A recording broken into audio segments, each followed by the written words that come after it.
그냥 이렇게 됩니다.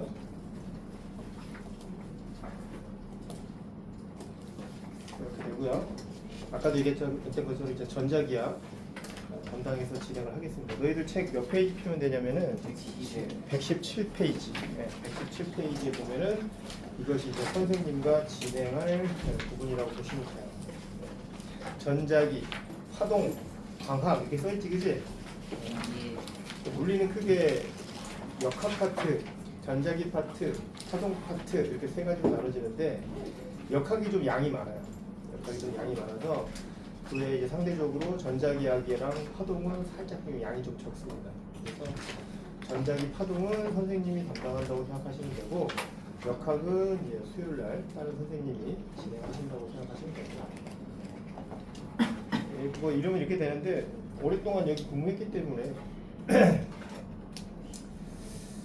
아는 사람도 있을 거고 혹시 주말과학 하는 사람 있니? 여기서? 주말에? 우리? 한 명밖에 없는 거야? 그럼 나머지는 지금 뭐 주말과학을 진행을 안 하고 있는 상태인가? 그러면 진도를 어디까지 나갔다고 이직한 거야, 선생님? 혹시 나는 고등과정 물리학을 했다, 손 들어봐. 한 명 없었어요? 너밖에 없어? 그러면 지금 다른 사람은 중등과정 정도만 마무리한 상태인 건가? 그렇게 인식을 해도 되겠습니까? 왜냐면 그걸 알아야 선생님이 어디서부터 수업을 진행을 할지 어느 정도까지 가르쳐 줄지를 이제 예측할 수 있기 때문에 그냥 물어보는 거예요. 너희들 뭐 진도 별로 그렇게 중요한 거 아닌데 어쨌든 그 물리를 안 했다고 보면 되는 거죠.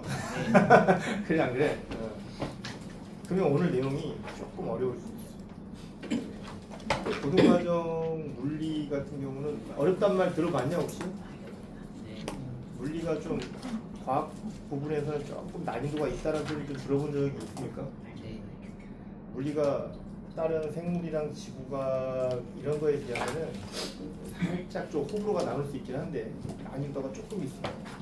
왜냐하면 이제 수학적인 부분이랑 조금 결합되다 보니까 수학은 또 우리 CMS 학생들이 좀 잘하잖아, 기본 잘하는 편인데도 이게 결이 좀 달라. 같은 수학이라 하더라도 수학에서 하는 그 깊이 있는 수학하고 또 여기 물리학에서 하는 수학하고는 약간 좀 결이 다릅니다. 그런 부분들을 적응할 때까지 좀 시간이 좀 필요해요. 적응 기간 동안은 성적이 좀 잘 안 나오긴 하더라고. 어쨌든 물리학을 하는 데 있어서 성적이 너무 안 나와도 고민하지 마시고 꾸준히 하시면 됩니다. 알겠죠? 여학생들은 간쪽으로 앉았네. 그럼 여기 앉아있는 사람들 모두 영재학교랑 과고를 목표로 해서 공부하는 사람이라고 봐도 됩니까? 네. 나는 혹시 자사고 가고 싶다 했냐? 전국자사 가고 싶다. 일단 전국자사도 목표로 둬야 되긴 해. 제일 마지막 목표. 그 전에 영재학교 과고를 합격을 하면 되겠죠. 매년 합격생들이 꽤 나옵니다 여기서 실제로. 어쨌든 열심히 정진해가지고 1년만 좀 참고서 공부 좀 해보시면 좋은 결과가 있을 겁니다. 그리고 G2반은요 다른 반에 비해서 진도가 좀 늦는 반이잖아, 그지? 맞냐? 만약 그 인식해야 되고 어쩔 수 없는 거야. 다른 사람들 열심히 할 때 너희들은 안 했거든. 그잖아, 맞잖아. 이건 어쩔 수 없습니다. 이건 잔인하지만 인정할 거 인정해야 돼요. 안 한 만큼 다른 사람보다 더 열심히 해줘야 돼. 어쩔 수 없어. 도중에 하다가 너무너무 힘들어. 그러면은 혼자서 막 자책하지 마시고 상담을 좀 받아보십시오. 주변에 있는 담임교사나 아니면 물리 선생님들한테, 특히 물리가 어렵다면 물리 선생님들한테 좀 고민 상담을 좀 해보시고 어떻게 공부하면 좋을지, 효율성 있게 공부할 수 있는 방법이 뭘지 그런 것들도 좀 물어보면서 이렇게 좀 공부를 했으면 좋겠어. 오케이? 네, 진행합시다. 오늘 되죠. 이거 뭐 질문할 거 있나요 혹시? 첫날이니까 뭐 질문할 거 있으면은. 쌤, 그 캔 음료 있잖아요. 캔 음료? 모든 시간에 다 안 되는 거예요? 얘 지금 마시고 일단 있어요. 여기 아니요. 얘 지금 마시고 일단 있어요. 제가 마신다는 건 아니고. 아니, 지금- 알았어, 조용히 알았어. 얘 지금 마시고. 아니, 아무리 이 평토센터는 원칙이 있어. 이것도 이제 학생들 때문에 만들어지는 건데 그 수업하다가 자꾸 엎어서 그래요. 아 누구야? 네. 너희 선배들이 누구겠어? 한 2, 3년 된 선배들이야. 너희들보다 앞서서. 어쨌든 우리한테 필요 하도 그냥 막 캔 음료 갖고 와서 맨날 공부하다가 그냥 툭 쳐가지고 다 엎고 말이야. 어? 수업 시간에 막 바닥 찐득거리게 만들고 그러다 보니까 예, 수업 방해가 너무 심하니까 뚜껑 있는 거 아니면은 못 먹게 하는 겁니다. 오케이? 예, 그냥 거기에 맞춰서 사서 먹어. 뚜껑 있는 걸로. 꼭 캔 음료를 먹어야 돼? 참고로 교사들은 캔 음료가 가능해요. 근데 가봐. 없어. 어디요? 내가 캔 음료 갖고 들어오는 거 해가지고 뭐라 그러지 마라. 교사들은 그 원칙에서 배제되어 있어. 근데 이제 학생들은 못 먹게 하더라고요. 시키세요. 괜히 혼납니다. 여기 저기 일간이랑 분위기 달라. 약간 오니까 좀 살벌하지 않냐? 괜히 막 하는 선생님도 계시고. 학생들이 뭔가 다른 데보다 사실 그 핸드폰 규정도 되게 엄격하고. 당연하죠. 여기 영재관입니다 여기. 저기 있는 저기 아, 근데 밑에 딱 아니 제가 있던 반에서는 제가 그랬던 거 아니에요. 그 애들이 막 내고 나서 안 내는 애들도 있고 그다음에 야 알았어. 그거는 어디까지나 일관 저쪽에서 일이고 3관에서 공부하면은 특히 영재반 같은 경우는 좀 철저하게 지켜줘야 돼. 네, 뭐 어쩔 수 없는 거야. 영재반에서는 철저하게 관리합니다. 그런 부분. 그런 부분들은 좀 불만이 있겠지만 적응해. 어쩔 수 없어.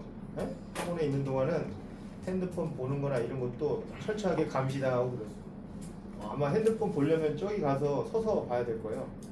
네, 보고 다시 원래 제자리에 놓고 다시 수업 시간 시도해야 돼. 교실에다 제출하면 쉬는 시간에 막 갖고 와서 또 보잖아. 그지? 그냥 그런 것들을 좀 철저하게 하고 있지. 몇 시간 수업하고 몇 시간 쉬어요? 80분 수업이에요. 몇 분 쉬어요? 5분인가? 쉴 겁니다. 그러니까 80분 속도가 한 번 쉬고 하는 거예요. 그렇죠. 잠깐 쉬었다가 또 다음 수업 진행하고. 아, 5분밖에 없어요. 네. 저희 마지막 교시에 시험 보나요? 마지막 교시 시험 보냐고? 네. 시험 볼 때 누가? 아니 주간 테스트거든요. 시간. 주간 테스트는 수업 시간 끝나자마자 보는 게 아니라 그 뭐죠? 기간을 정해서 볼 건데. 아. 선생님 그럼 몇 시에 끝나요? 10시에 끝날 겁니다. 여기 몇 시요? 왜? 11시 아니 어디야? 55분. 지금 예비시기 때문에 아마 10시에 끝날 거예요. 10시 끝나고 아마 너희들 기과시키고요.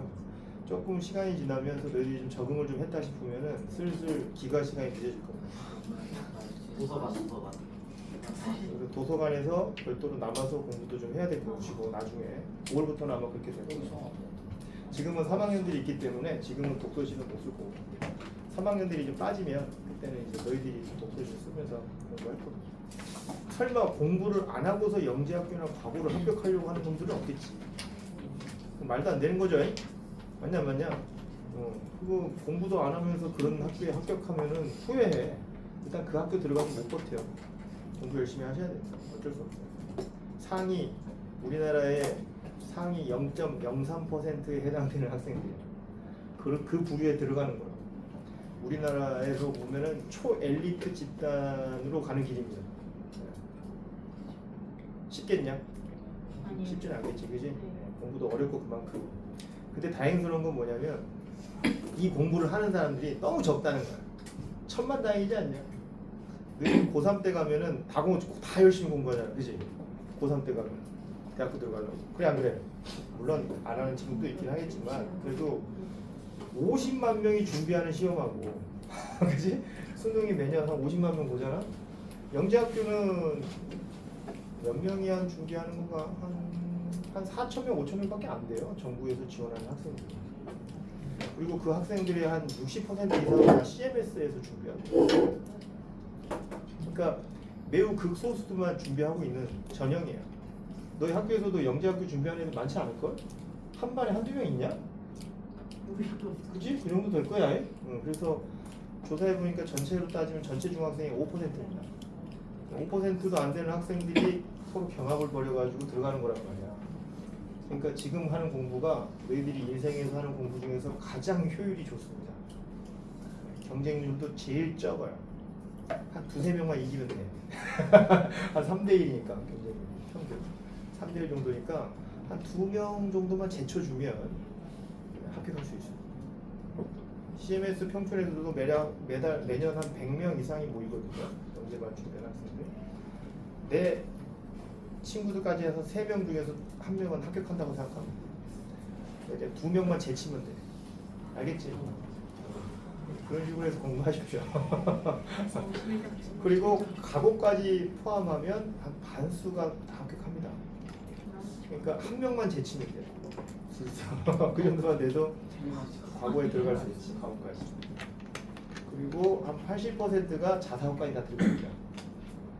그건 이제 여기서 열심히 공부하면 자사고까지도 그냥 자연스럽게 갈 수 있겠죠. 됐습니까? 그렇죠? 됐냐 안 됐냐? 됐어요. 쌤. 왜? 저 이제 지금 그만해 이제. 저 목이 너무 많은데 저 한 모금만 마시면 돼요. 음료. 뭘요? 그 음료수. 뭘 갖고 왔길래 자꾸 아까 걔는요. 들어온 거야? 걔는요? 하식스. 하식스 갖고 온 거야? 안 돼요. 진짜 딱 한 번만. 진짜 조심해서 내려놓을 원샷. 아세요. 네, 사실 전적 원샷 많아요. 하라고요. 떨어뜨린 거. 그래. 원칙은 원칙이고 그거 드십시오. 드시는데 뭐 감사합니다. 한 두세 모금 만에 다 드세요. 알겠죠? 네. 괜히 엎어가지고 어이 잠깐만. 크기가 너무 크잖아. 야, 누가 저렇게 국물 사오래? 그만 먹어 달려. 5+1 해가지고 하나씩 사왔는데. 헐. 아니 쌤이 등장하셨으니까. 나 두세 먹으면 야. 가능하다. 조용히 하고 조시 모래 먹어라. 자 오늘은 전자기학 첫 번째 단원 전기장과 전기 여기 한번 해봅시다. 전기장과 자 물리를 처음 하는 사람들한테는 조금 좀 고통스럽겠지만 처음부터 좀 어려운 게 나왔네요. 근데 너희들 예전에 중학교 지금 몇 학년이 2학년이니까 아마 학교에서 뭘 배웠을 거냐면은 그 정전기에 대해서 한번 배워봤을 겁니다. 기억납니까? 정전기 아직 안 배웠냐? 네. 안 배웠어? 학교에서 뭐 배우냐 근데? 아니 정전기 전기가 원래 언제 배우는 거야? 2학기 때 배우냐? 네. 아 또 이번에 바뀌었어? 전자를 최근에 아, 배웠어요. 내가 진짜요? 얼마 전에 내신 대비만 할 때 말이지 2학기가 아니라 1학기 때 배웠는데 이제 또 이게 2학기로 넘어갔네. 난이도가 좀 있는 학문이다 보니까 2학기로 밀어버렸는가 보다 교과 과정에서. 그럼 지금 안 배웠겠네? 하지만 중등은 다 했을 거 아니야. 네. 중등 과학 정도는 다 했을 거라고 생각을 하니까 그러니까 정전기는 처음 들어본 말은 아닐 겁니다. 근데 이제 정전기가 일어나면 대표적인 현상이 무슨 현상이 있지? 그 풍선 딱 머리에 머리띠. 아니 여기 딱 그래. 비비면서. 그래. 풍선 같은 거 막 이렇게 비빈 다음에 이렇게 붙이면은 붓고 그 다음에 책받침 같은 거 막 비빈 다음에 이렇게 머리에다가 이렇게 하면은 막 머리카락 달라붙고 막 그러죠. 그래요. 네. 그때 발생되는 힘을 뭐라고 부르냐면 우리는 전기력이라고 부른다. 전기력. 전기력. 굳이 너희들 이거 쓸 필요 없어. 다 책에 있는 내용입니다. 책에다가 뭐 밑줄 보면서 따라오시면 돼요. 근데 이제 전기력이라고 하는 것은 전기적인 성질을 띤 물질들이 서로 상호작용하면서 인력이나 꼭 근데 인력만 발생하는 건 아니야. 너희들 그 뭐지? 다른 어떤 놀이기구 같은 경우는 밀어내는 힘을 막 사용하는 막 그런 그런 놀이기구도 있거든. 그지? 그 해파리 같은 거 공중에 막 부엉 띄우고 하는 거 못 봤냐? 안 해봤나? 동굴에 살다 나오겠습니까? 모르냐?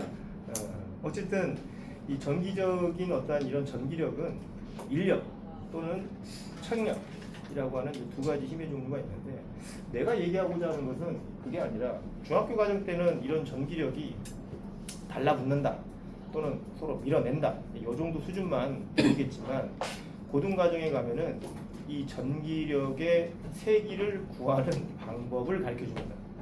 그러니까 예전에는 중학교 때는 그냥 이렇게 되면은 밀어내겠구나, 이렇게 되면 두 물질 사이에서 서로 달라붙겠구나, 뭐 이 정도 수준만 우리가 구별하면 되지만 만약 달라붙는다면 얼마만큼의 힘으로 달라붙겠느냐, 밀어낸다면 얼마만큼 힘으로 밀어내겠느냐, 그걸 수치로 비교할 수 있게끔 가르쳐 줍니다. 그걸 뭐라고 부르냐? 그러한 그 전기력의 크기를 수치화해서 풀 수 있는 방법을 우리는 뭐라고 부르냐면 쿨롱 법칙이라고 불러요. 쿨롱 법칙. 네. 첫 번째 쿨롱 법칙 어떻게 되어 있느냐? 쿨롱 이 사람 이름입니다. 왜 웃냐? 이름이 특이하냐? 쿨롱? 네. 쿨롱. 크롱 아닙니다. 쿨롱. 사람 이름인데 이 사람은 그때 이런 전기적인 성질을 띤 물질이나 입자들 사이에서 발생되는 힘의 크기는 이렇게 구할 수 있다고 정의했어요. 자, 알아먹겠냐 이게 뭔 법칙인지? 아니요. 아 모르겠냐? 네. 너희들은 아직 문자로 쓰는 거 익숙하냐 안 하냐? 거리 대구에 아니에요. 방해되었다. 익숙한 편이냐? 아니요. 중등과학은 대부분 문자로 잘 안 하잖아, 그지? 그래 안 그래? 근데 너희들 수학은 선행이 좀 되어 있지. 네. 수학에선 다 뭐로 해? 다 문자로 하지, 그지?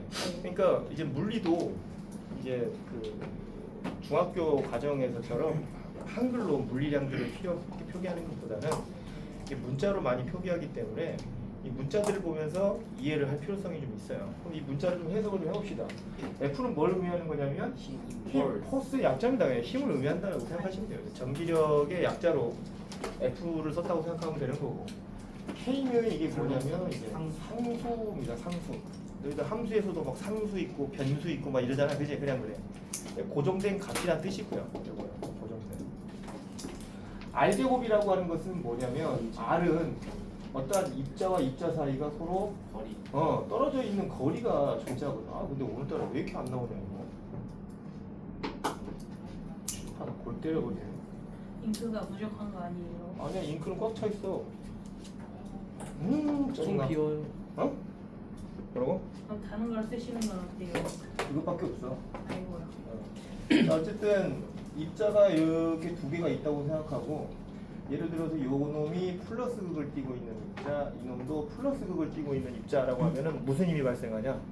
서로 밀어내는 청력이 발생하겠지. 그때 발생되는 청력은 서로 밀어낼 테니까, 그지? 이런 식으로 표기가 가능할 겁니다. 물리학에서는 힘의 표시를 일반적으로 화살표로 표시하거든요. 그래서 요 놈이 A고 요 놈이 B라고 한다면 이 힘을 표기할 때는 FBA 이렇게 표시를 하고요. 요 힘을 표기할 때는 FAB 이렇게 표시합니다. 이게 뭔 뜻일까? A에서 B. 이거는 A가 B를 미는 힘이란 뜻이고, 요거는 B가 A를 미는 힘 이런 뜻입니다. 그때 이 힘의 크기를 구하는 방법이 이렇게 하면 네, 아닙니다. 박승민 학생. 승민이 왔구나. 출전하게 살려고. 아, 승민아 앉아서 내가 얘들아 열심히 파이팅. 그렇지? 그때 이 두 입자와 입자가 서로 떨어진 거리를 갖다가 우리가 뭐라고 하냐면 R이라고 부른다라고 보시면 될 것 같아요. 그 다음에 Q1, Q2는 뭘 의미하는 거냐면, 그렇지, 전하량. 어떻게 알았냐? 한번 했어. 한 번 했었어? 어디서? 다른 학원에서. 아, 다른 학원에서? 그럼 아까 했다고 했었어야지. 여기서 안 해가지고. 아, 여기는 안 해가지고. 책에 써 있어요.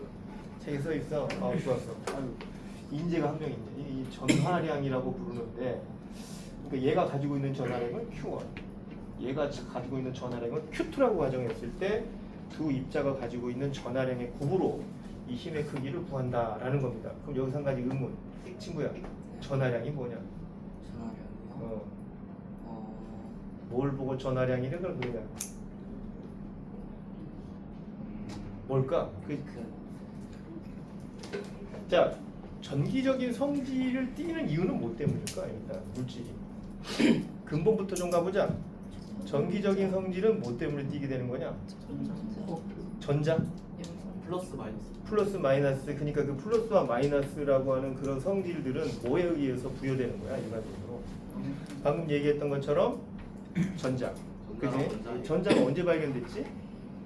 1900년 초에 톰슨이라고 하는 과학자에 의해서 발견됐지, 그지? 그래 안 그래? 맞냐? 음극선 실험이라고 해가지고 최초로 그때 이 전자라고 하는 아주 작은 입자가 존재한다는 사실 그때 처음 알게 돼요. 이놈이 이제 음극을 띠고 있다라고 하는 것을 발견하게 되는 것이고, 이런 것들의 흐름을 우리는 뭐라고 얘기하냐면은 전기라고 부르는 거지, 그지? 그래 안 그래? 맞냐? 근데 이 세상에 있는 모든 물질들 안에는 이런 전자들이 존재하고요. 이런 전자들에 의해서 이런 작은 입자, 여기서 말하는 작은 입자는 뭘 의미하는 거냐면 원자나 분자 단위의 물질들을 얘기하는 겁니다. 근데 이제 이런 물질들이 전기적인 성질에 의해 가지고 서로 달라붙어 있기도 하고 서로 밀어내기도 하고 그렇다라고 생각하시면 돼. 오케이? 그러니까 이런 전기적인 성질을 띠는 것들이 방금 얘기했던 것처럼 전자들에 의해서 결정된다면 전자들이 그럼 어느 정도의 양이 존재하겠느냐 이런 겁니다. 어느 정도의 양을 갖다가 기준량을 정해가지고 이들이 가지게 되는 양을 갖다가 수치할 필요성이 있잖아요. 그래서 과학자들이 표준량을 이용을 해가지고 이걸 수치화했다고 생각하면 될 것 같아요. 정기적인 성질을 띤 입자들의 양을 너희들 화학의 몰 개념처럼 엄청나게 작은 입자들이 너무 많으니까 이거 하나하나 세기 좀 그렇고 뭉탱이로 묶어가지고 하나의 정량화된 양을 정했는데 그게 전하량이라고 보시면 됩니다. 전하량의 기본 단위는요 어떻게 쓰고 있냐면 이거 좀 상식적으로 좀 알고 있어야 되는데 전하량의 기본 단위는 1쿨롱 이렇게 합니다. 쿨롱이라고 하는 단위를 써요. 쿨롱. 예. 크롱, 쿨롱, 콜롱 뭐라 해도 상관이 없습니다.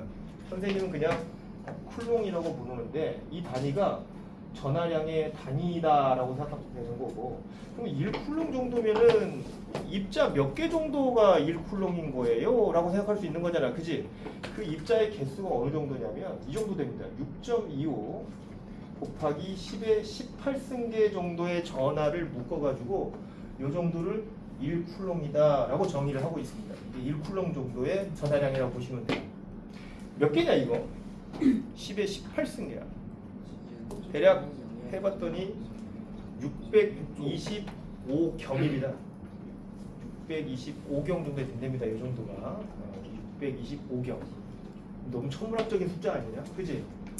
네. 1조만 해도 9,999억보다 큰 거거든. 그지? 근데 조도 아니야. 경입니다. 경. 예. 엄청나게 많은 숫자죠. 이 정도를 갖다가 우리가 1쿨롱 정도의 양이라고 정의하고 있으니까 그냥 암비해도 알겠지? 왜 이렇게 정했어요? 라고 묻지 마세요. 그냥 그렇게 정했으니까.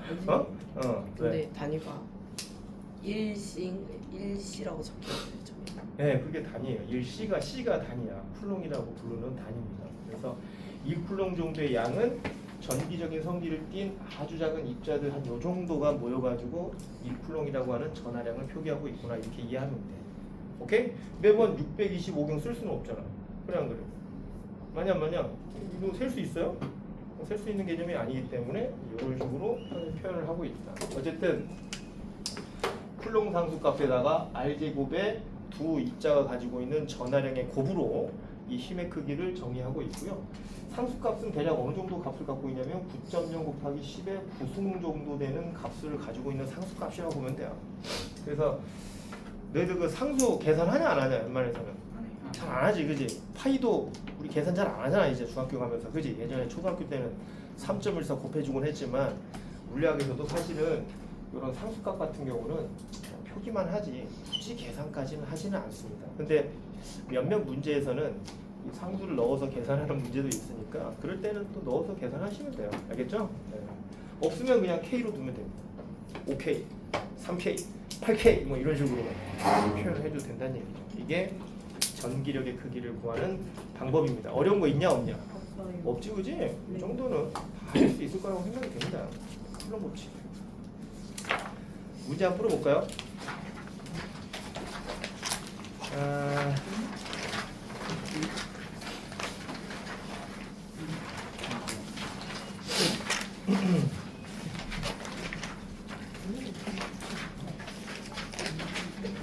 자, 111번이 쿨롱 법칙 문제입니다. 전형적인 111, 112번이 쿨롱 법칙에 관련된 문제인데 이거 어떻게 활용하면 될까? 이런 식으로 한번 활용하면 되는데 한번 풀어보고 갑시다. 알겠죠? 배우고 그냥 가면 좀 그렇잖아. 오늘 배우는 이론 중에서 제일 쉬운 거니까 문제 한번 풀어보고 갑시다. 111번.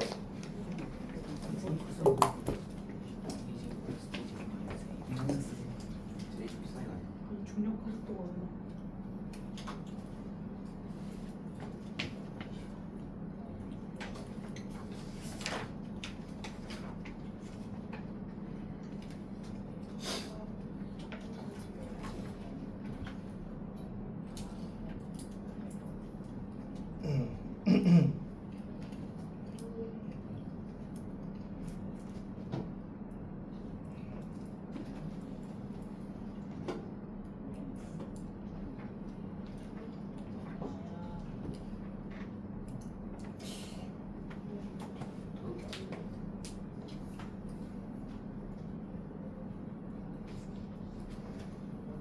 자, 풀 수 있겠냐 이거 보니까 여기 교재를 이번에 새롭게 만들어진 교재인데 하이탑을 베이스로 해서 만든 교재거든요. 하이탑 혹시 풀어본 사람 있나? 너 다른 학원에서 하이탑 고등학교 거는 고등학교 물리 말하는 거 선생님. 고등학교 하이탑 풀어본 적 없어? 중인에서 없어. 너는 고등학교 완자. 완자로 했어? 완자는 사실은 경시의 기본서는 아니고 내신 교재라서 난이도가 쉬울 거거든. 근데 이게 하이탑이 이제 사실은 우리가 경시를 하고 있는 거랑 비슷한 거잖아. 입시를 하고 있는 거니까. 근데 이 하이탑이 경시의 기본서입니다. 그러니까 앞으로 너희들이 다룰 문제들 중에서 가장 난이도가 낮은 거거든. 가장 난이도가 낮음에도 불구하고 처음 하는 친구들에게는 좀 어려울 수 있어. 어려울 수 있지만 뭐 어렵다고 해가지고 뭐 그러지 말고 풀이 방법을 잘 알아둔 다음에 익히시면 됩니다. 하이탑을 베이스로 하다 보니까 난이도가 조금 있어요. 알겠지? 초보자한테는 난이도가 있는 거고요. 경력자들한테는 하이탑은 굉장히 쉬운 겁니다. 알겠죠? 요거 이제 어떻게 하면 되는 거냐면은 논리를 세워. 물리 문제를 풀 때는 항상 논리를 세워야 되는데 요거 지금 어떻게 돼요? 이게 정지해 있는 거냐 아니면 움직이고 있는 상태인 거냐? 읽어보면 뉘앙스상 정지해 있는 것 같아. 이렇게 두 물체가 정지해 있다는 얘기는 아직 너희들이 역학을 하진 않았지만 이 두 입자가 힘을 받아가지고 그 힘에 어떤 형태를 이루고 있는 거냐면 평형 상태를 이루고 있는 중이다로 해석하시면 된다는 얘기입니다. 지금 그러면 어떤 힘들이 발생을 하고 있을까를 본다면 두 입자가 지금 플러스 Q라고 하면서 이렇게 같은 극성을 가지고 있는 전하량이 이 전하량을 가지고 있다는 뜻이야. 그러니까 얘 무슨 극을 띠고 있는 입자냐면 플러스 극을 띠고 있는 입자고 얘도 플러스 극을 띠고 있는 입자고. 그러니까 지금 두 입자가 뭐 하고 있는 거예요? 서로 밀어내고 있는 중입니다. 그죠? 그때 그 밀어내는 힘의 방향을 표시를 한다면 어떻게 할 수 있냐면 자 요렇게. 그지? 그다음에 얘도 역시 요렇게. F, BA. 요거는 F, A. 그지? 근데 이것만 작용하고 있을까 지금? 그렇지. 중력도 있지. 중력도 있는데 이 물체에게 중력은 아래쪽 방향으로 mg. mg가 중력의 크기 구하는 것을 알고 있어요? 이건 상식적인 거긴 한데 역학에서 가르쳐 줄 거예요. 왜 mg인지는 차후에 다 알게 될 건데 어쨌든 지금 현재로서 내가 역학을 하는 상태는 아니니까 mg는 이 물질에게 발생되는 중력의 크기를 구하는 방법이다로 인식을 하시고 있으시면 됩니다. 그래서 두 물체가 지금 이런 힘들을 받고 있는 상태인 거고 이 힘들에 의해서 두 물체가 힘의 평형 상태에 있다라고 생각하시면 되는 거예요. 자, 이해됩니까?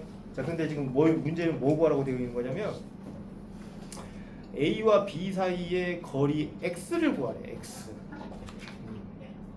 저 X를 어떻게 구하면 좋을까? A 코사인 정비요. A 코사인? J 코사인. J 코사인으로 구하면 된다고? 그래. 그럼 구해볼 수 있겠냐?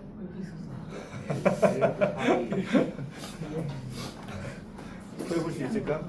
자, X를 구하려면 이두 입자 사이에 떨어진 이 거리를 X를 갖다가 방정식에다 넣고 그 미장에 해당되는 X의 크기를 구하는 방법론을 써야 될 것 같은데 어떤 게 가장 적절할 것이냐라고 한다면 이 물질이 현재 받고 있는 힘의 크기를 이용하면 되지 않을까 이런 겁니다. 그죠?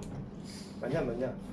이 실제 이 물체는 지금 이 두 힘에 의해서 이 두 힘에 대한 합벡터는 평행사변형법을 하면 이 힘을 지금 실제적으로 받고 있는 상태거든요.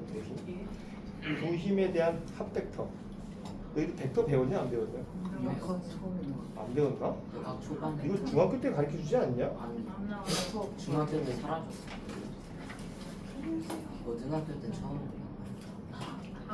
평행사변형법이나 이런 거 아직 안 배웠어? 역학 때. 역학 때 나오긴 하는데 역학 때도 처음부터 알려주지 않을 거고 하이탑에 넣었어. 하이탑에. 자, 가장 앞에 있던데. 어쨌든 이렇게 어떤 물체에게 힘이 이쪽 방향과 이쪽 방향으로 이렇게 가해지게 되면 너가 셌다. 이 두 힘이 사실은 방향 관계를 갖고 있는 힘이기 때문에 이러한 힘들의 합은 벡터의 합으로서 표시를 하면 된다라고 보시면 됩니다. 그 벡터의 합은 어떻게 구하는 것이 일반적이냐면 평행사변형법이라고 하는 걸 통해 가지고 두 힘의 합력의 크기를 이제 구하는 방법이 있었는데 그냥 간단하게 말해서 서로 이렇게 서로 이게 가지게 되는 이 힘들에 대해 평행사변형법을 그려주면 되는 거거든요. 지금 이 두 힘이 수직이기 때문에 평행사변형이 아니라 지금 어떤 모습으로 나타나냐면은 사각형의 모습으로 이렇게 표시가 되는데 그때 발생되는 지점에서부터 두 연장성분의 교차점까지 쭉 선을 그어주면 이게 두 힘의 합벡터가 됩니다. 이 합벡터의 크기는 어떻게 구하면 될까? 너희들이 중학교 때 배웠던 피타고라스의 정리를 이용하면은 구할 수 있는 것이 아니겠느냐 이거인 거예요. 맞지? 그래 안 그래?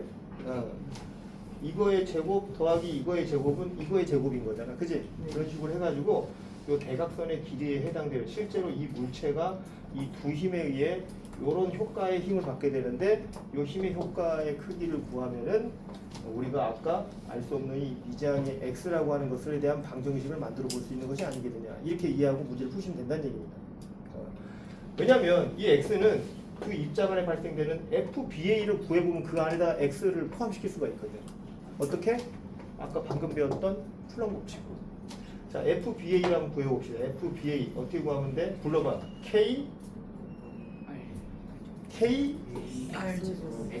X제곱이라고 해야 되지, 그지?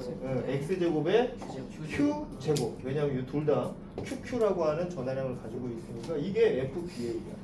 그러니까 여기 있는 이 길이가 이 정도의 값을 갖게 되는 거다라고 생각하면 되는 거고요. 그 다음에 이거는 뭐예요, 이거? MG지, 그지? 그래 한 거예요. 저거는 이제 MG니까. MG. 이 두 개의 값을 이용을 해가지고 대각선 값을 구해주면 되는 것이 아니거든요. 아니면 피타고라스가 쓰기 싫으면 뭘 쓰면 되냐면 여기 지금 뭐라고 나와 있냐면 여기 2세타라고 나와 있거든. 그럼 이만큼이 얼마란 얘기예요? 세타란 얘기니까 그럼 여기는 이 삼각형하고 여기는 이 삼각형은 뭐겠어? 닮음 아니냐? 그러니까 여기는 이 각도도 뭐예요? 똑같이 세타에 해당되니 뭐로 구해버리면 되냐면 탄젠트 세타로 해서 표기를 해도 상관은 없습니다. 탄젠트 세타가 좀 더 편하겠다. 탄젠트 세타를 해보자. 그러면은 따라서 탄젠트 세타는 어떻게 해주면 돼? 요거에 대한 요거니까 그지? mg분의 k x제곱에 q인데 잘못 썼다. q제곱 이렇게 표현이 가능한 거고 우리가 구하고자 하는 건 x값이니까 x제곱만 남겨놓고 싹 다 이항 처리하면 mg 탄젠트 세타는 kq의 제곱 이렇게 나옵니다. 자, 제곱이니까 어떻게 해버려요? 여기다가 루트 씌워버리면 이게 x값에 해당되지 않겠다. 정답은 이겁니다. 어떠냐 문제? 할만하냐? 근데 그 답을 저런 식으로 썼는데 탄젠트 썼으면 제 코사인이 되지 않을까요? 그러니까 그렇게 해도 되고 뭐든 상관없어. 근데 물리학에서는 수학이 아니야. 물리는 이제 수학이 아니기 때문에 수학에서에 쓰이는 그런 원칙적인 부분들이나 유리화라든지 이런 것들은 다 생략합니다. 네. 쌤, 네. 저게 왜 닮음이에요? 왜 닮음인지 모르겠어? 네. 어떻게 설명해요? 어떻게 설명? 얘가 실제로는 요 라인에서 발생되는 힘이니까 지금 얘가 이 라인에서 이렇게 있는 거 아니겠냐 지금. 그래. 저기 일직선이에요 저기? 이거 일직선이지. 아 그거 말고 저렇게요.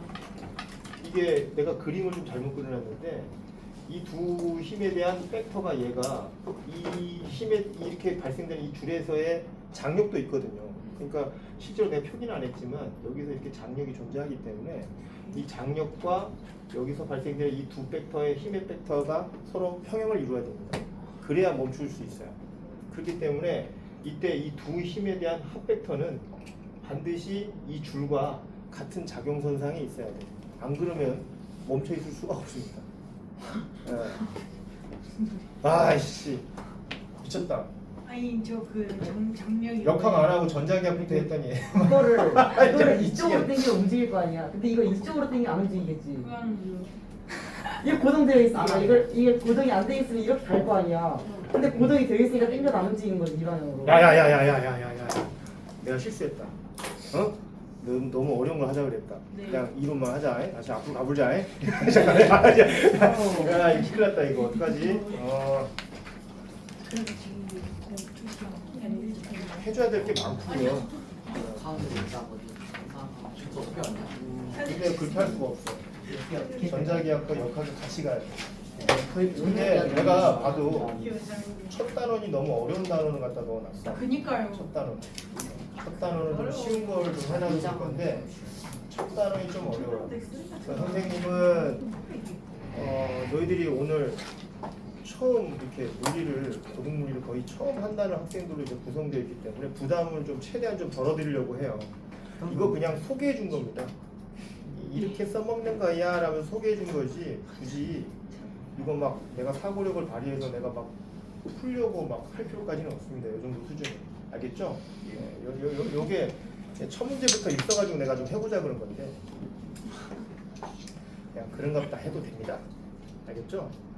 아직 역학에 대한 부분에서 힘의 평형이라든지 이런 것들을 아직 안 배웠잖아, 그지? 그래 안 그래? 구체 운동 상태나 이런 것들이 아직 이런 것들을 아직 정확하게 잘 안 배웠기 때문에 지금 이런 것부터 막혀가지고 지금 얘 제가 왜 저런 상태에서 멈춰 있어야 되는 거예요? 이게 왜 멈춰 있는 거예요? 이렇게 생각하는 걸 있는 게 너무 당연한 걸 수도 있어. 그 이제 저 친구가 머리가 좋아서 그래. 머리가 멍청하면 그냥 가만히 보면서 그런갑다 할 수도 있는데 의문이 자꾸 드는 거죠. 너무 건강한 겁니다. 건강한 건데. 예. 근데 너무 그거에 매도되어 있으면 진도를 못 나가. 그러니까 그냥 그런가 보다 하고 넘어가셔도 됩니다. 오답은 아니니까요. 이렇게 구하는 겁니다 일단. 그 다음에 구경 한번 해봤으니까 또 다른 거 한번 해볼게요. 이번에는 전기장이라고 하는 걸로. 아직도 없었어요. 왜? 아직도 없었어요. 아니 안 배웠어? 아, 제니 필기 되게 느려요. 아니 내린 걸 빼면 질문하면 내거 보고 자, 그 다음에 두 번째로 나가야 될 건 뭐냐면 전기장이라고 하는 겁니다. 전기장.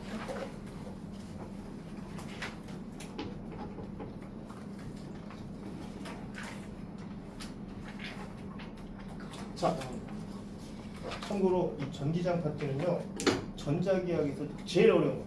아, 이거 왜 가장 어려운 걸 첫 단에다 넣어놨는지 모르겠는데 이 전기장은 물리 2 내용, 물리 2 내용. 이건 물리 원이에요. 물리 1, 2 통합이야 이게 하는 거. 명제반은 물리 1, 2 통합을 해야 돼.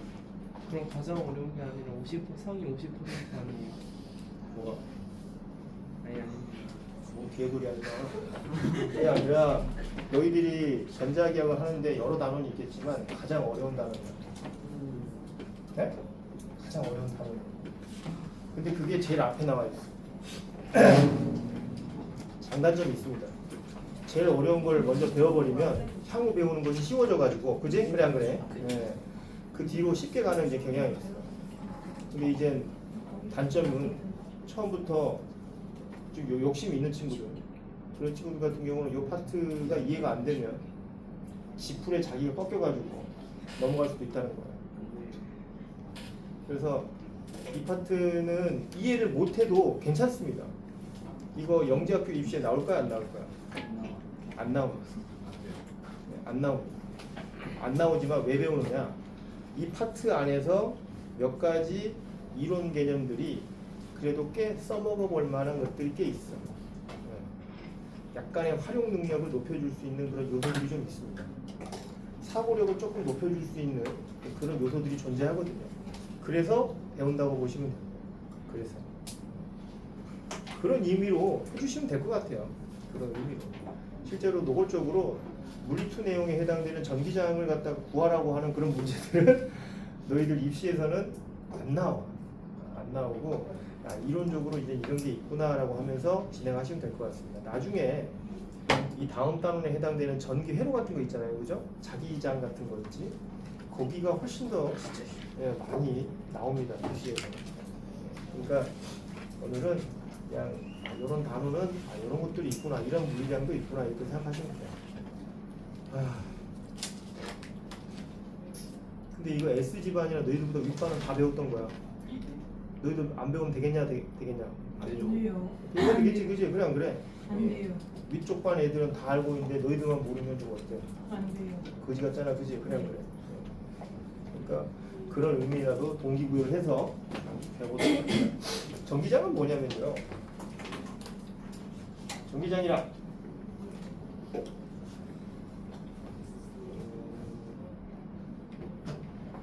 자기장 들어봤지 자기장. 자기장과 좀 유사한 거라고 보시면 돼요. 자기장은 뭐로 정의되어 있냐면 자기력이 미치는 공간을 우리가 이제 그 자기장이라고 불렀어. 그러면 전기장은 뭘까? 전기가 미력이 미치요. 전기력이 미치는 공간이야. 전기장은 말 그대로. 와 오늘 칠판 왜 이렇게 이게 안 써지는 거야 이거? 어? 잠깐만 꼭 좀 눌러볼게. 전기력이 미치는 공간 정도로 너희들이 알고 있으면 될 것 같아. 알겠지? 그냥 말 그대로 전기력이 미치는 공간을 갖다가 이렇게 우리가 그냥 전기장이라고 얘기를 하는데 눈에 보이냐 안 보이냐? 눈에 보이지는 않는 영역이야, 그지? 우리 눈과는 이제 상호작용을 잘 안 하고 있기 때문에. 하지만 불명이 있습니다. 불명이 있어요. 현상학적으로 보여줘 안 보여줘?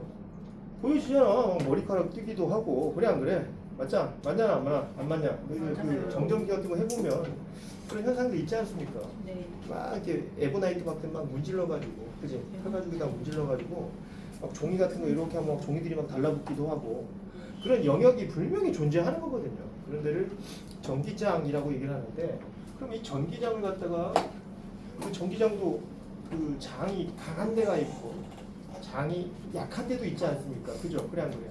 그래서 이 전기장도 수치화할 필요가 있다. 고등물리는요 중등물리처럼 이론만 배우는 게 아니라 수치화하는 방법들을 다 가르쳐 준다고 생각하면 될 것 같아요. 왜? 수치하면 뭐가 좋아? 비교가 가능하니까.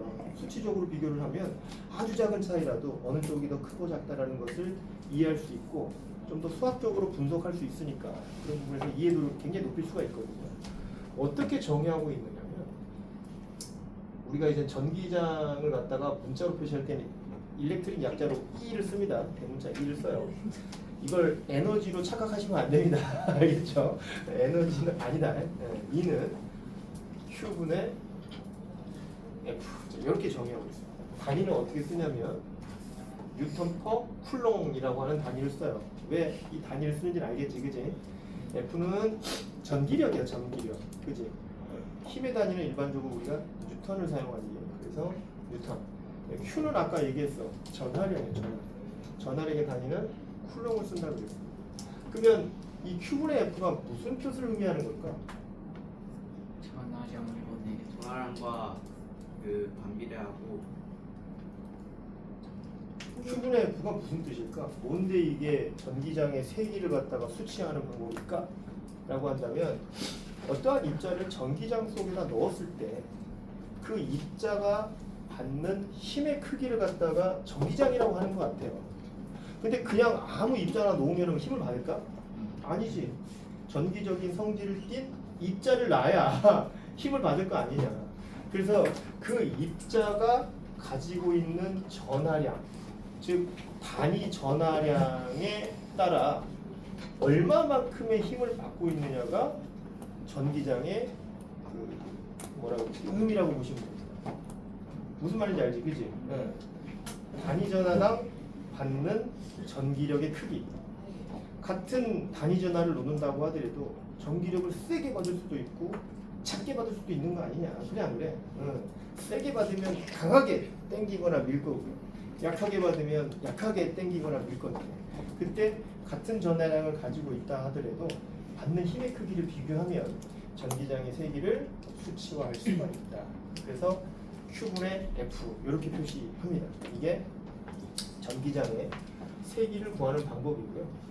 그러면 그냥 풀롱에다가 소금만 한 거 아니에요? 뭐라고요? 풀롱에다가 소금만 한 거 아니에요? 예, 죄송합니다. 풀롱에다가 소금만 한 거 아니냐는 게 네, 죄송합니다. 아니 그냥 들어 임마. 알겠어요? 뭔 소리를 자꾸 아까부터 계속 부정부정 거리고 있는 거야. 그리고 이 F가 뭐에 해당된다고 그랬냐면 아까도 쿨럼 아니 그 전기력이라고 했으니까 이걸 뭐로 전환해서 표현도 가능할 것 같아요. 전기력. 방금 앞에서 배웠던 저 녀석을 이용을 해서 K R 제곱에 Q 프라임이라고 하는 이런 쿨럼 법칙을 대신해서 넣어 놓어주면은 수식을 조금 더 변형시킬 수도 있겠지. 그래 안 그래? 근데 여기서 이제 중요한 거, 여기서 너희들 이제 헷갈리지 말아야 될 건, 요 Q분의 F 할 때 이 둘 중에 요 Q하고 같은 게 있습니다. 첫 번째 거? 자, 그러니까 예를 들어서 Q 프라임 이렇게 되어 있는 것은 두 입자가 가지고 있는 전하량의 곱이잖아. 그래 안 그래? 네. 예를 들어서 어떠한 입자에 전기장을 펼쳐져 있는 이런 공간에 뭐 예를 들어서 입자 하나를 가지고 있다라고 한다면 그때 이때 얘가 가지고 있는 그 전하량은 Q라고 하고요. 그때 이 전기장을 이렇게 펼치는 놈도 분명히 어떤 놈이 하나 있을 거 아니야, 그지? 여기 표현은 안 되어 있지만 어딘가에 그런 입자가 분명히 있을 거고 이놈 때문에 이런 전기장이 펼쳐져 있는 거 아니겠느냐라고 한다면 이때 얘가 갖고 있는 전하량을 Q'이라고 가정해 봅시다. 그러니까 이때 이 전기력의 크기는 두 입자 간에 떨어진 거리 R제곱에 Q 이렇게 표현이 가능한 거고 그때 이 Q는 누구 Q를 얘기하는 걸까 이거? 누구 Q일까? 내가 가지고 있는 전하량을 얘기하는 거야? 아니면 남이 가지고 있는 전하량을 내가. 가지고 있는 거야? 자신이 가지고 이때 이 힘의 크기는 누가 받는 건데? 암이요. 얘를 기준 입자라고 가정해 봅시다. 이게 나라고 한번 생각을 해보자 이 말이야. 그러면은 이때 이 Q는 누가 가지고 있는 전하량을 의미하는 걸까? 내가 가지고 내가 가지고 있는 전하량을 의미하는 거지, 그렇지? 그래 안 네. 그래?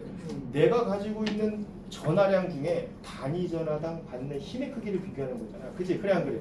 네. 그렇기 때문에 이때 이 Q는 내가 가지고 있는 전하량을 의미한다고 생각합니다. 그럼 어떻게 돼버리냐 이 Q가? 속어도 약분 처리돼 버리지, 그치? 그래 안 그래?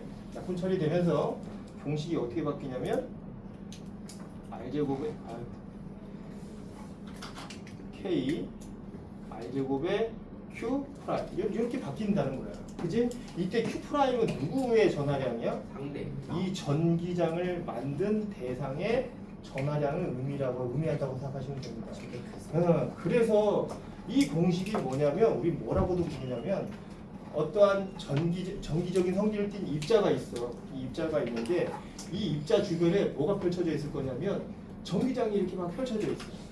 전기장이 이렇게 막 펼쳐져 있는데 그때 어떤 임의 지점을 딱 형성을 하고 이 지점의 거리를 R이라고 가정을 했을 때 이 지점에서의 전기장의 세기를 구하라. 어떻게 구하면 돼? 어떻게 구하면 될까? 방금 요 공식대로 구하시면 됩니다. 무슨 말인지 아냐 이거? 이해되냐? 이게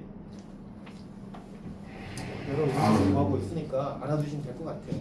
자, 어쨌든 요거는 좀 이따가 문제 나오면 같이 한번 해보겠습니다. 아까 그래서 모준이가 말했는데 뭐라고? 아까 그래서 속어 계속 말하는데 뭔 소고? Q를 프라임 Q한 게 속어 된다고 자, 그 다음에 반대로 요 공식은 또 어떻게도 응용이 가능해요. 전기력의 크기를 구할 수 있는 방법이기도 하죠. 그래 안 그래요? 그러니까 전기력이라고 하는 것은 방금처럼 쿨롱 법칙처럼 이렇게 구할 수도 있는 거지만 또 어떤 게 이렇게 전기장이라고 하는 물리량을 통해서 이런 식으로 응용도 가능하다라고 보시면 됩니다. 그래서 F는 QE 또는 E는 Q분의 F 또는 K R제곱의 Q 이런 식으로 해가지고 전기장이라고 하는 것을 수치화해서 표현하려고 노력을 한다라고 보시면 될 것 같아요. 근데 이런 전기장의 표현을 물리학에서는 어떻게 하고 있냐면 방금 선생님이 은연중에 몇 번 하긴 했는데 화살표로 하고 있습니다. 이런 화살표로 이런 전기장을 표시한다고 생각하면 되는 거고 그 화살표를 뭐라고 부르기도 하냐면 전기력선이라고 부릅니다. 전기력선. 책에 한번 봐봐. 118페이지 보면은 전기력선의 특성이 한 5가지 있어요. 내가 쓰기 귀찮아가지고 책 보라 그런 건데 1번부터 그냥 살펴보면 이게 전기력선의 특징이라고 보시면 될 거거든. 근데 그 첫 번째 특징은 뭐냐면 이 전기력선은요 어느 극에서 나와서 어느 극으로 간대? 플러스에서 나와서 마이너스. 마이너스 극성을 향한다라고 되어 있습니다. 이게 바로 전기장의 방향이라고 부릅니다. 방향. 예. 그러니까 우리가 방금 얘기했던 이 전기장이라고 하는 이 물리량은 방향을 포함하고 있는 물리량이다. 이렇게 인식을 해도 될 것 같아요. 예. 나중에 역학에서 배우겠지만 이렇게 스칼라, 즉 값에다가 방향을 포함하고 있는 것들을 우리는 뭐라고 부르냐면 벡터라고 부릅니다. 벡터. 그래서 이 전기장도 벡터 값을 의미한다라는 게 이제 1번 항목에 대한 내용인 거고요. 그 다음에 두 번째 2번 전기력선을 그릴 때는요 분리되거나 교차하지 않게 그리는 게 일반적이에요. 그러니까 우리가 두 개의 입자가 있어요. 예를 들어서 플러스 입자가 있고요. 여기 마이너스 입자가 있다고 한다면 여기 전기력선을 굳이 표현하려고 한다면 어떻게 하면 되겠냐면 이 플러스 극에서 나오는 전기력선은 사방으로 나와요. 이렇게 사방으로. 왜? 모양이 어떻게 돼서 그래? 구형으로 생기다 보니까 이제 전기장이 펼쳐진다고 한다면 스피어, 구의 형태로 이렇게 펼쳐질 거거든요. 그치? 그냥 영역 자체니까 3D 영역에서는 이렇게 구의 형태일 거고요. 이걸 2D로 보면 평면의 형태로 튀게 될 것이고요. 원형으로 이렇게 하게 될 텐데 일단 평면으로만 생각합시다. 그래서 이렇게 나와요. 이렇게 나왔으면 얘가 어떻게 들어갈 거냐면 마이너스 극성으로 향한다 그랬으니까 마이너스 입자 쪽으로 이렇게 들어가는 방향을 띱니다. 이런 식으로. 이대로. 이런 식의 전기력선의 모습을 띠게 돼요. 근데 이런 거 그릴 때 어떻게 하라 그리라는 얘기야? 분리되거나 서로 교차하지 않는데.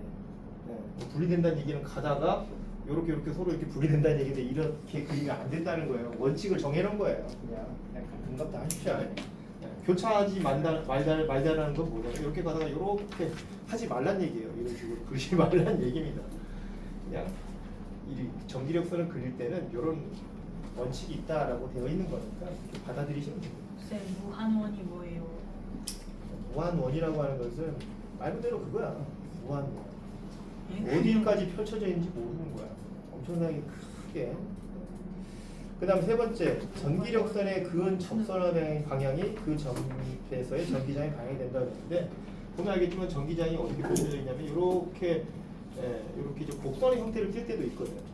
그럴 때는 어떤 임의 지점에서 이 지점에서의 전기장의 방향이 어디겠느냐라고 한다면 접선 방향이 전기장의 방향이 된다. 이제 이런 걸 얘기하는 거고요. 알겠죠?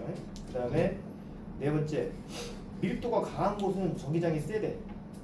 이게 밀도가 강하다는 건 뭐냐면 여기 봐봐. 이 전기력선과 이 전기력선의 간격이 여기는 좁죠. 반대로 여기는 어떻습니까? 넓죠. 그죠? 그래 안 그래요?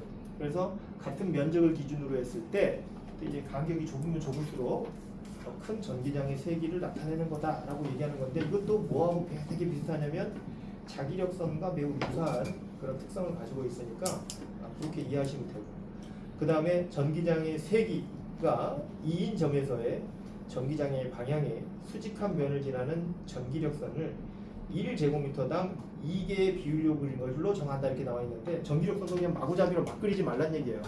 세기에 따라서 그에 비례해서 화살표를 그려달라 이겁니다. 무슨 말인지 알죠? 그죠? 그 뜻이니까 이렇게 5개의 뜻이 있으니까 그렇게 이해하시면 돼요. 네. 근데 전기력이 선 모양인데 그러면은 어떻게 거리의 제곱에 반비례해요? 선 모양인데 왜 그렇게 하냐고?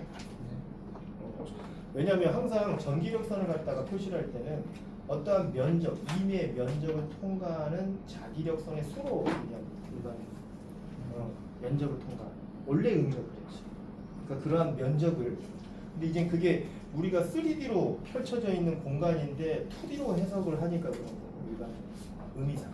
근데 이제 원래 의미는 어떠한 임의의 면적을 정하는데 그 면적을 수직한 방향으로 통과하는 자기력선 아니 전기력선의 수를 갖다가 이용을 해가지고 그걸 수치화한단 말이에요. 그래서 사실은 그런 관계에 의해서 표현되니까 그런 거다라고 이해하시면 돼요. 근데 지금은 그런 거 하나하나 다 이해를 하려고 하면은 너무 복잡하고 그러니까 지금은 이제 이렇게 수치하는 방법은 이렇게 표현하는 거구나. 여기서 전기력의 크기를 구하는 방법은 이런 식으로 정의되어 있구나. 이렇게 정의된 결과를 보고서 이렇게 공부를 하는 게 더 나아요. 알겠죠? 자, 여기까지 전기력선은 됐죠? 어려운 거 있습니까 없습니까? 아직은 괜찮죠? 자 이제 두 번째로 전위로 갑시다. 전위. 네. 포텐셜 에너지. 포텐셜.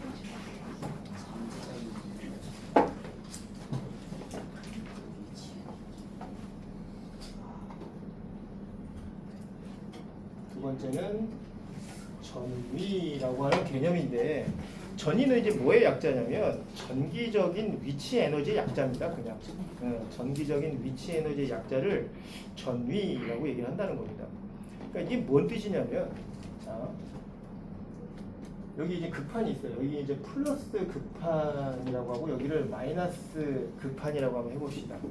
그러니까 극판이라고 하는 건 뭐냐면 그냥 단순히 말해서 여기다 이제 건전지 이렇게 연결을 해놔가지고 금속으로 된 판을 이렇게 만들어놨다고 보시면 돼요. 알겠죠? 이런 걸 이제 극판이라고 얘기를 하는데 이 사이에 눈에 보이지 않지만 뭐가 펼쳐져 있냐면 전기장이 펼쳐져 있다고 합니다. 일반적으로. 근데 전기장은 어디서 나와서 어느 극을 향한다고? 플러스 극에서 나와서 마이너스 극성을 향하는 이런 형태로 구성되어 있는 게 일반적이에요. 이렇게 전기장이 펼쳐져 있는 영역을 만들기 위해서 이런 전기적인 극판을 만들어 가지고 이런 영역을 표시한다고 보시면 되는데 이럴 때 이 안에 만약 플러스 극을 띠고 있는 입자가 하나 있다고 한번 가정해 보자고요. 네, 이 입자. 근데 이 입자를 선생님이 요렇게 플러스 극판 쪽에다가 조금 더 가까이 가져다 놓으려고 해요. 그러려면은 어떤 행위를 좀 해야 될까? 그렇지, 힘을 줘야 돼. 왜 힘을 줘야 돼? 이 플러스 극을 띠고 있는 거고 이 극판이 무슨 극이야? 플러스 극을 띠고 있어. 서로 청력이 발생되고 있는 상태이니까 이놈을 갖다가 여기까지 올려주려면 그 청력을 이겨내고 올려줘야 되거든. 그러니까 뭐가 필요하냐면 힘을 줘야 돼. 이건 명확한 그냥 너희들 이해하기 편하라고 지금 이런 예를 들어주는 겁니다. 알겠죠? 힘을 주고 이 거리를 예를 들어서 D라고 한번 가정을 해보자. 그러면 너희들 이거 중3 과정 때 나오는 건데 F 곱하기 D가 뭐였더라? F 곱하기 S 뭐였더라? 위치 에너지야? 아닌데? 1! 그렇지. W는 FS. 이거 예전에 중3 과정에 나오는 건데 1의 양을 구하는 방법이거든 이게. W는 FS. 근데 너희들이 1을 어떻게 배웠을지 모르겠지만 이 W의 의미는 뭐냐면은 공급하는 에너지의 양을 구하는 방법입니다. 그러니까 이 W는 나중에 역학할 때 좀 더 이렇게 좀 구체적으로 배울 테니까 지금은 개괄적으로만 설명하면 이게 공급하는 에너지의 양을 갖다가 일반적으로 1의 양이라고 부르는 거거든. 일반적으로. 그러니까 내가 지금 이 입자에게 F 곱하기 D, 그러니까 힘을 주고 D만큼 이동시켰다면 이 둘의 곱만큼 이 물체에게 에너지를 공급해줬다는 얘기입니다. 무슨 말인지 알지, 그지? 그러면 이 지점에서 이 입자가 가지고 있는 에너지를 E2라고 하고요. 이 입자가 여기 이 위치에서 가지고 있는 에너지를 E1이라고 가정 한번 해볼게. E1과 E2 중에서 누가 더 큰 거야 그러면? E2가 더 크지, 그지? 왜? E2까지 여기까지 올려주려면 1을 해줘야 되는 거니까 1의 양만큼 이 입자는 더 큰 에너지를 가지게 됐을 거란 말이야. 어라? 그러면 이 입자들은 전기장 내에서 위치에 따라 에너지가 달라질 수 있다는 뜻이네? 맞냐? 그치? 그래 안 그래? 일반적으로 입자를 갖다가 이런 전기장 속에 어떤 입자가 존재하는데 그 존재하는 입자들의 위치에 따라서 에너지의 크기가 달라질 수 있다는 얘기입니다. 즉 위치 에너지의 개념이 존재한다는 거예요? 안 존재한다는 얘기예요? 존재한다는 얘기고 만약 이 지점에서 얘가 이쪽으로 내려왔어. 그러면 이 물체의 운동 상태는 어떨까? 감소한 에너지만큼 다른 형태의 에너지로 전환됐었어야 될 거 아니야? 어떤 에너지로 전환됐을까? 운동 에너지.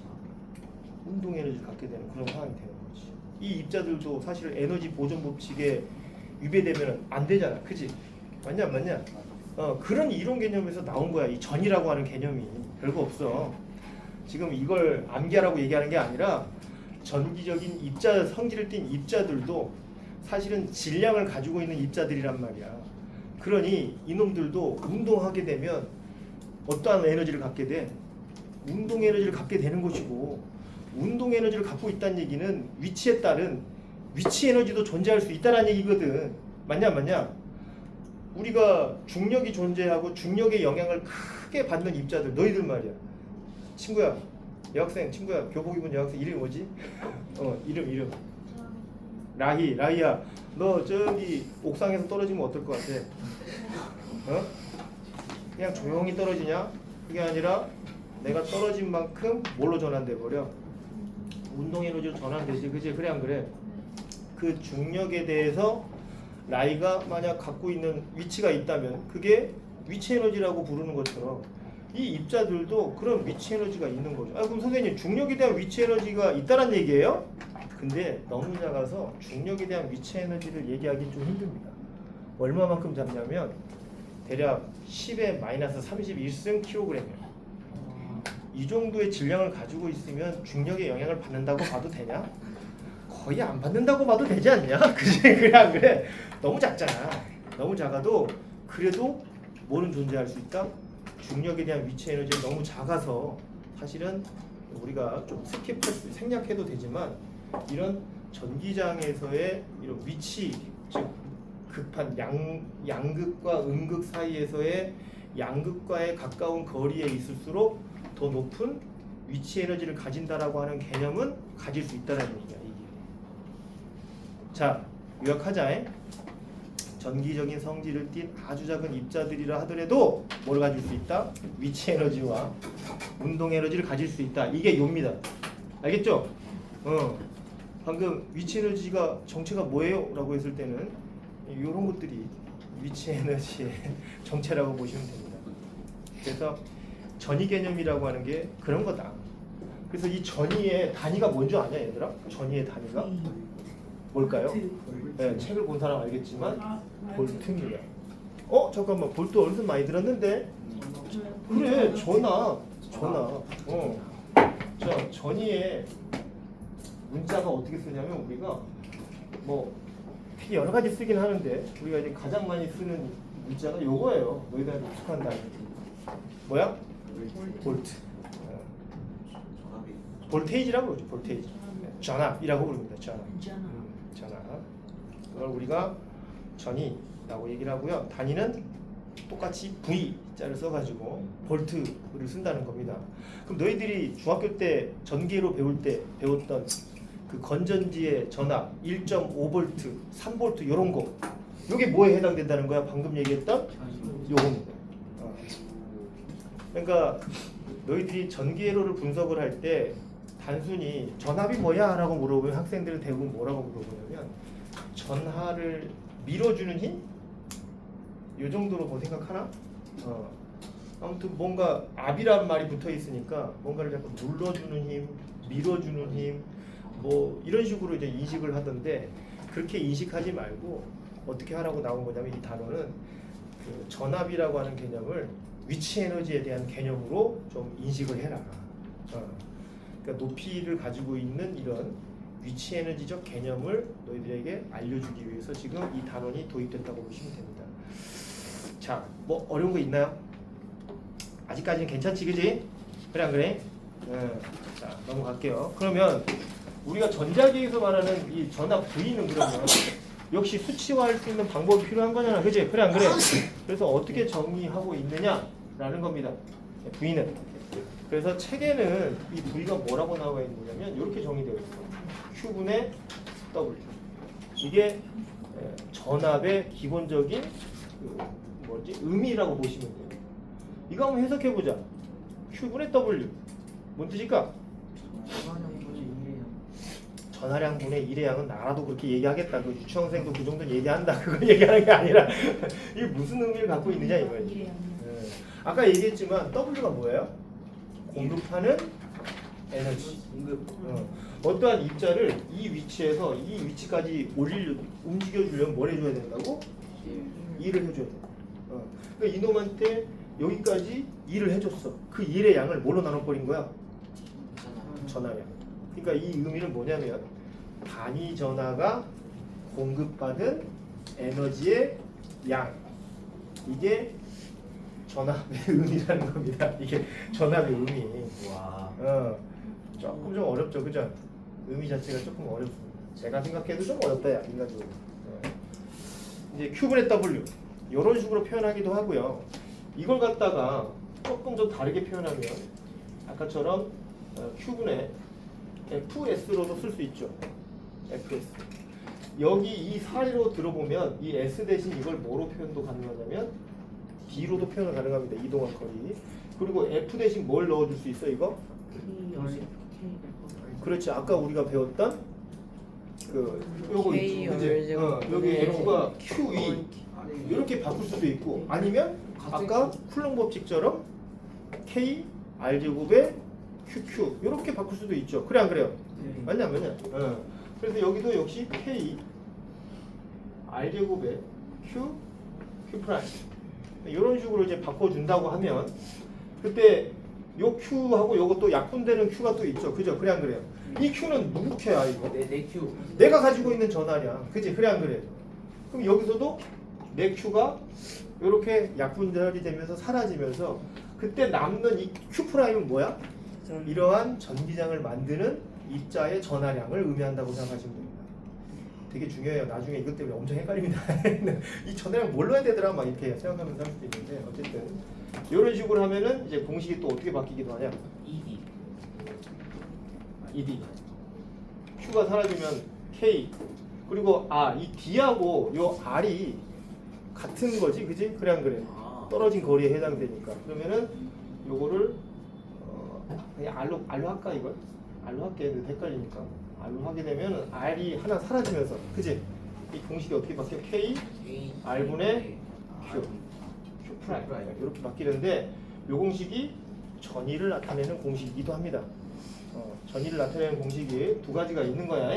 자, 이런 식으로 Q분의 W 이렇게 표현하기도 하고 K R분의 Q 프라임 뭐든 상관없다. 어쨌든 자, 이런 식으로 이 Q가 뭔지만 알면 돼요. 나중에 괜히 헷갈리시면 알면 됩니다.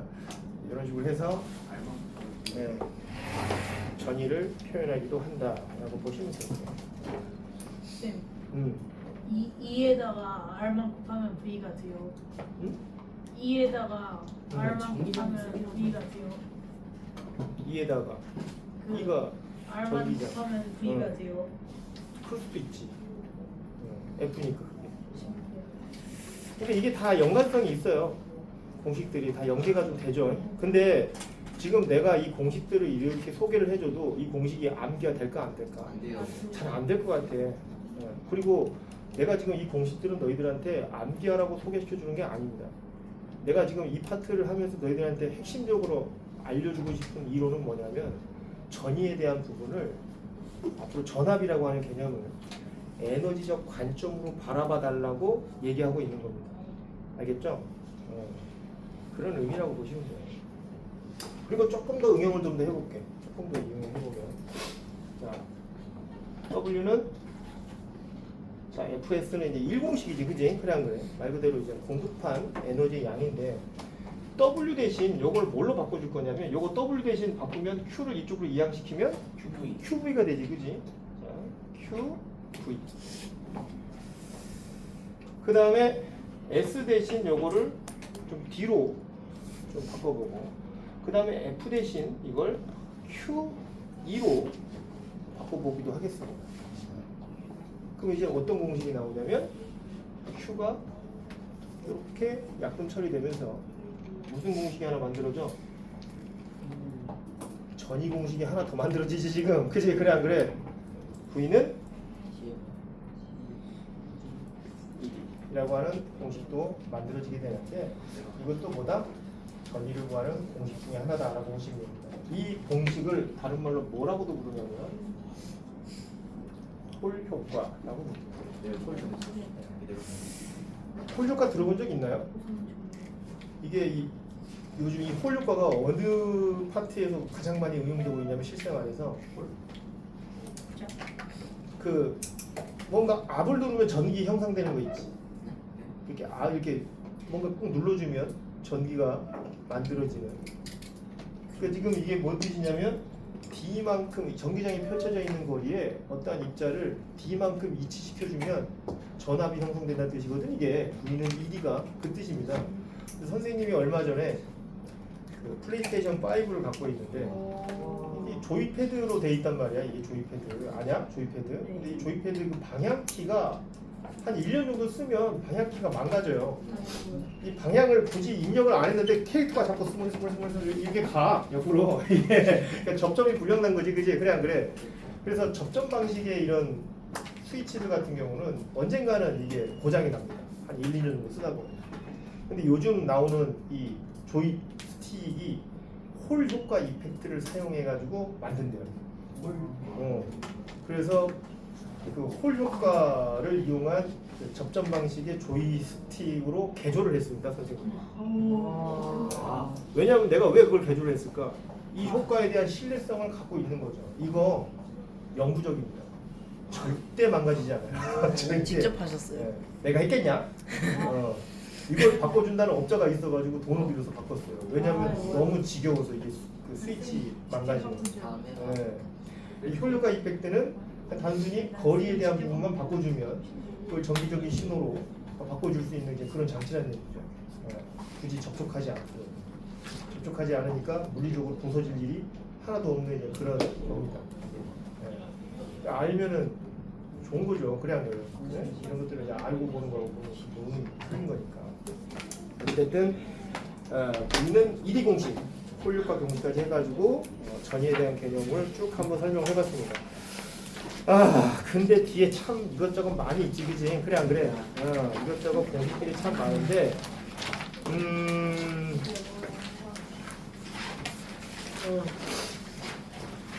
나머지들은 다음 시간에 연계해서 해야 될 것 같아. 지금 7시 아니다 55분에 지금 수업이 끝나야 되는데 2분 3분 오버됐거든요. 그럼 이만 늦게 수업 시작하면 되죠. 그래서 오늘 숙제는 뭐냐면 수요일까지 해요? 숙제하지 마. 네. 내지 마. 네. 첫날이니까. 네. 첫 번째 시간에. 알았어. 오늘 그냥 그러면 대신 그 오늘 배웠던 개념들 좀 쭉 한번 좀 읽어서 요점 정리 좀 하시죠. 알겠죠? 문제는 다음에 같이 풀어봅시다. 쌤, 다음 교시에는 또 다른 선생님 오세요.